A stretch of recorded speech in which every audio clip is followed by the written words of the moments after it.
ഇനി നമുക്ക് ചിറക് വിരിച്ച് പറക്കാമെന്നുള്ളതാണ്. പ്രായമായ ആളുകൾ തങ്ങൾക്ക് മരിക്കുന്നതിന് മുമ്പ് ഒരു ദിവസമെങ്കിലും ഇതിന്മേൽ കൂടി യാത്ര ചെയ്യാൻ കഴിയുമോ എന്ന പ്രതീക്ഷയോട് വന്ന് കാണാനിരിക്കുന്ന ആളുകളുണ്ട്, ഒത്തിരി പേരുണ്ട്. ഈ മാറ്റം ഈ ജനതയെ സംബന്ധിച്ചിടത്തോളം ഒരു കുതിച്ചാട്ടാണ്. പാലം വന്നത് വളരെ സന്തോഷം ഞങ്ങൾക്ക്. പണ്ടത്തെ പോലെയല്ല ഇപ്പം.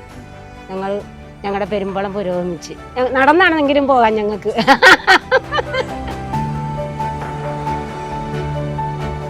പെരുമ്പളം എന്ന മനോഹരമായ ദ്വീപിലേക്ക് എത്തണമെങ്കിൽ വേമ്പനാട്ട് കായലിന് കുറുകെ കൂടി യാത്ര ചെയ്യണം. അത് ബോട്ടും ജങ്കാറും വള്ളവും ഒക്കെയാണ് അവർ ആശ്രയിക്കുന്നത്. എന്നാൽ അതിനെല്ലാം ഒരു അറുതി വരികയാണ്. വേമ്പനാട്ട് കായലിന് കുറുകെ കേരളത്തിലെ ഏറ്റവും വലിയ നീളം കൂടിയ പാലം യാഥാർത്ഥ്യമാവുകയാണ്.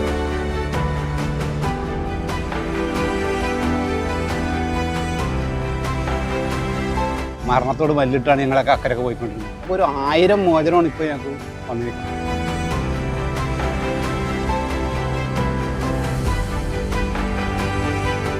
ഏകദേശം 34 തൂണുകളാണുള്ളത്, കരയിലെ തൂണുകൾ ഉൾപ്പെടെ.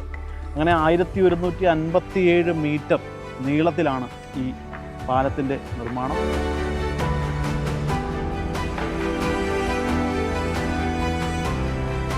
ടൈം നോക്കേണ്ട കാര്യമില്ല. നമുക്ക് എപ്പോഴും ഏത് രാത്രി പാതിരാത്രിയാണെങ്കിൽ അവനവൻ്റെ വീട്ടിൽ വന്ന് കിടന്നുറങ്ങാം.